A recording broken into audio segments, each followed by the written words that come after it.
Millionaires like those, they can't go up on triple like that. How did you know that? What they miss. One thing, this excess profits tax is going to catch you. Boy, I'm just worried to death. Worried what? Worried to death. Getting thin over it.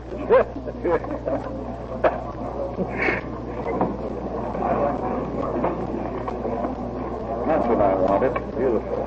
Good night. I remember the night they gave you that. What? I remember the night they gave you Yes, that. that was lovely. It's a bad thing because it's pretty heavy to carry around. So I just do my best. Keep them dry. Keep them getting too dry. We then every morning full.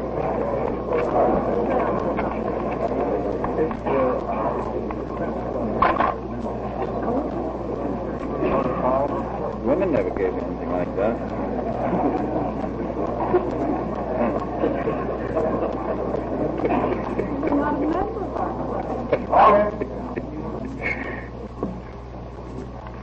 I don't think there's anything particularly new, except Laura Millette has been appointed administrative assistant to the president, general handyman. Sir, does that relieve him of his duties in the other? He'll supervise that work. Mr. President, That doesn't mean it'll be more than a portion of his time on that. if you've read the papers the last 24 hours, you've noticed that the presidential candidate's been subjected to rather harsh treatment in Michigan. Well, I hadn't read it. Cantaloupe to something at him. I hadn't read it because the only paper I read this morning was the Washington Post. I didn't see anything about it in it. Steve told me about it. All I can say is it's thoroughly reprehensible to do a thing like that. I imagine that under the laws of almost every state it is criminal and that it's an assault. And the only other thing I can suggest was Steve told me it's an RFC employee, and the employee should forfeit employment, of course, for doing something like that.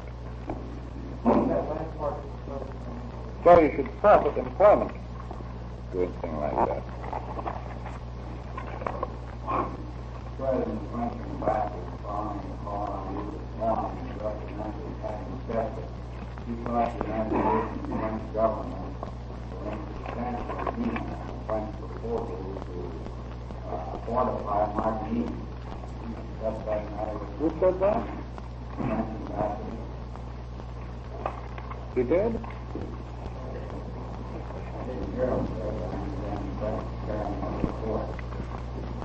I don't think they could carry that. Safe enough to. Mr. President, there's been some complaint in the press about the kind of clothes that newspapermen wear. I wonder if you know. No, I tell you why, because I talked about your old Mark Mock. He said that I was guilty of levity. So I can't be guilty of levity, and I can't say anything about other clothes, press. Mr. President, could you tell us anything further about Mr. Millet's duties as administrative assistant? Will he specialize in anything On jobs. On jobs? Will it have any connection with press relations, sir? I don't know. Can't study it. Anybody take his place over there? Or Oh, I guess you keep a, what do you call it, a motherly eye over it? Fatherly eye, I should say. Do I mean anybody be appointed to? I don't know. Mr. President, is J. Warden Madden among those still under consideration for the vacancy on the Labor Board? I haven't got any news on it. Wish I had. Mr. President, do you have any objection to the expenditure this year of funds authorized by Congress, totaling $6 million for Boston Data? I don't know. I didn't know they had. What's it for? Well, I could expand the facilities and try that. I think you wrote a letter on it. I don't remember. I'll have to figure it out something. I frankly have no recollection of it. Mr. President, I've missed New White House news the last 3 or 4 hours at least. Have you made any appointment, or will you make one for the director of the draft? Not yet. Haven't heard yet. Mr. President, is there any background you can give us about the qualifying of Martin? About About the qualifying of Martin Lee? we got absolutely nothing from, at least we hadn't a couple of hours ago, from France in regard to that story. So I just hesitate to talk about it.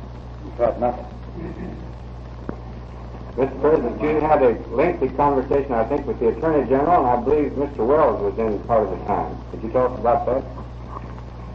Well, I guess we just happenstance that he came in after the Attorney General was left, about the same time he went out. No connection. Mr. President, last Friday, following the press conference, was the day of the announcement of the Mutual Aid Act. You saw a delegation from the British Embassy, also a delegation from the Committee to Defend America by aiding the Allies, and then a cabinet meeting. Is there anything you can tell us here since your last press conference? Except pure coincidence, that's all. President, reading the Washington Post this morning, you cannot see the story on page 1, which said there was a broad measure of administrative support for the proposal to modify or repeal the Johnson Act in order to stop the government. Well, I never heard of it before, and I haven't since. Is there anything you can tell us on the flying court? I don't think any news on it at all. Mr. President, 3 governors from the Midwest were in here today. Were you able to give them any assurances that more defense industries will go to the interior? They'd seen several of the people on the Defense Council. I think they'd seen the Army and the Navy. And I think they were completely reassured on the subject of our building up facilities in the central part of the country as fast as we can do so without loss of time. Let me talk to you just for a minute off the record on that. Some of you went along yesterday and saw the Martin plant just outside of Baltimore. Question came up. This is off the record. It's just a background. Question came up a little while ago as to adding to the Martin bomber output. And we all of us wanted to put the necessary addition to plant, which meant doubling the plant, wanted to put the addition somewhere out in the Middle West. And then came a question of time. And the production experts believed that to double the plant by putting the other part of it out west under the same management would cost several months in time of starting production over building another unit within a mile of the old plant. Well, that happened to be the decision on that particular case, that particular company. It's a question of administration, management, and so forth. In the case of some other company, the experts decided they wouldn't lose time by going out to the Middle West. There were a great many management factors that none of us understand. We have to take the word of management experts.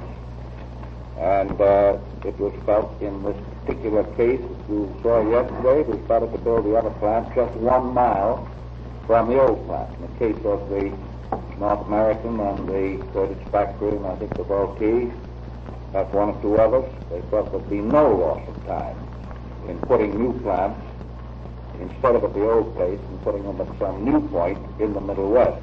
So each case is being taken up on the merits of the individual case with the objective of putting as many new plants in safer places than they would be on either the East Coast or the Pacific Coast.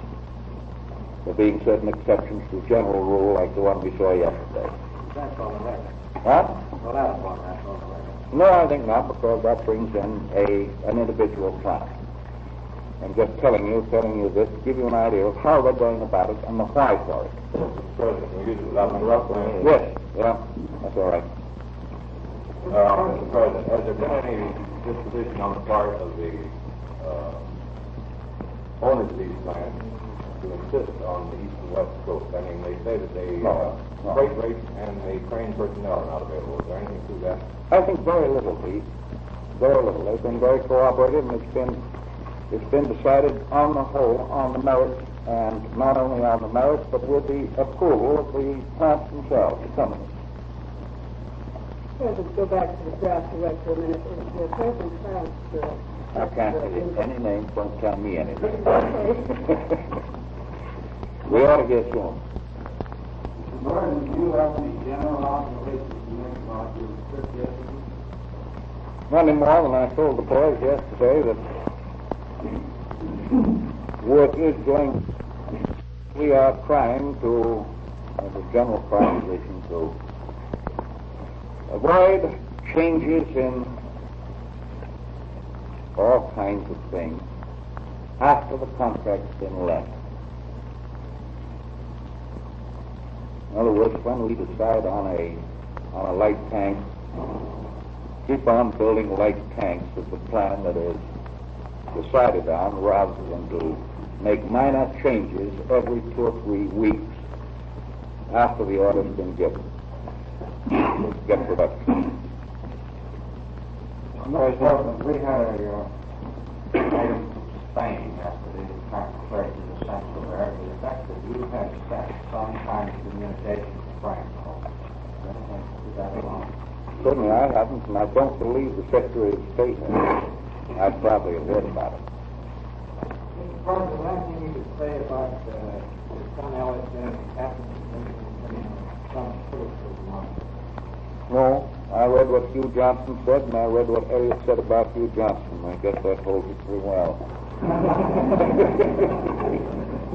Mr. President, in connection with freezing the designs of munitions for the Army, has any policy been adopted about freezing the designs for the ships of the Navy after the contract was up? Made very, very great improvements in that, but those improvements have been going on for over 2 years. In other words, 2 years ago, we gave a hurry-up order to all the yards, that private and public, that were building ships. Length of time, 2 years to build a destroyer, was perfectly terrible. And we found the reason was that both the yards and the private shipbuilding companies gave that they no sooner started in to work on blueprints than the department here changed the blueprint out. And for the last 2 years, we've been making steady improvement on retaining, sticking by the original design. By doing that, sir, you'll materially speed up the procurement of ships.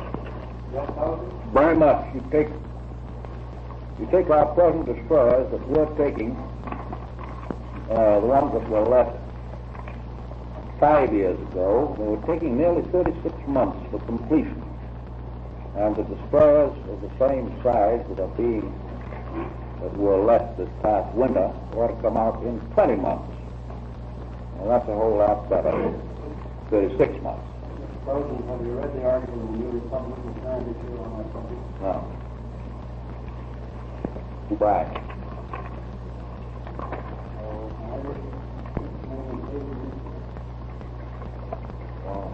No real something?